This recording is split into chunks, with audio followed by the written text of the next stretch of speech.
Assalamualaikum warahmatullahi wabarakatuh. Salam sejahtera buat kita semua.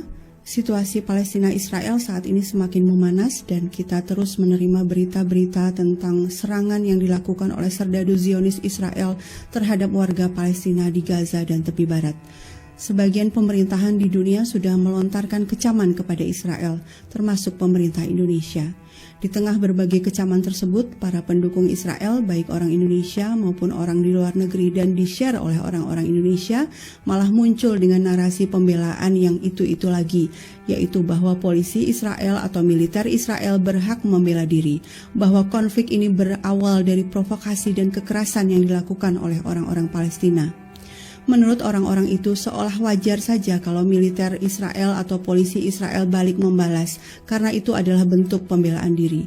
Bahkan bagi mereka wajar-wajar saja kalau balasan itu menyasar tempat ibadah, fasilitas kesehatan, rumah sakit, rumah tinggal, sekolah, dan berakibat pada terbunuhnya warga sipil termasuk anak-anak dan kaum perempuan.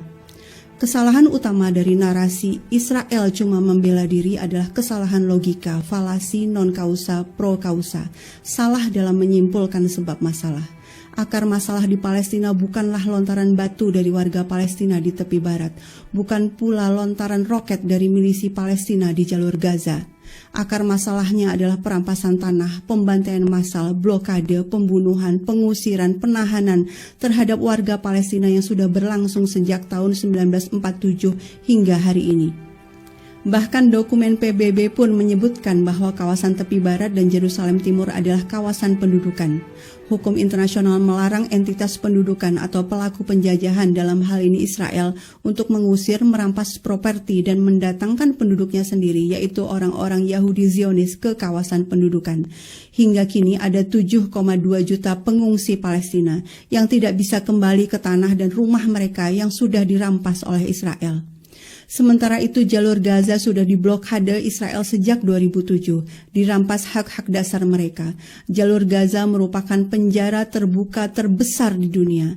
Ada 2 juta orang di dalamnya. Tidak bisa keluar masuk dengan bebas, aktivitas ekonominya dihalangi, mau berlayar mencari ikan saja dihalangi. PBB pernah menyebutkan bahwa Gaza sudah tidak layak huni karena saking rusaknya berbagai infrastruktur di sana, listrik, air layak minum, fasilitas kesehatan sangat minim. Dalam kondisi seperti ini, apa salah kalau mereka melawan dan berusaha meraih kemerdekaan mereka? Kalau kalian bilang melawan penjajahan dan kejahatan Israel itu salah, apa kalian mau bila ada yang bilang perjuangan bangsa Indonesia dulu melawan penjajah adalah salah? Bahwa resolusi jihad dari ulama NU tahun 45 untuk melawan sekutu adalah salah?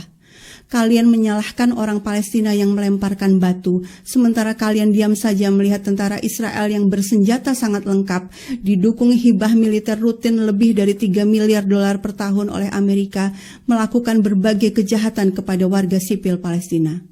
Saat bicara soal Palestina, kalian harus bertanya dulu mengapa entitas Zionis mendirikan negara di atas tanah Palestina. Mengapa mereka datang jauh-jauh dari Eropa, Amerika, Afrika, dan lain-lain untuk merampas tanah warga Palestina.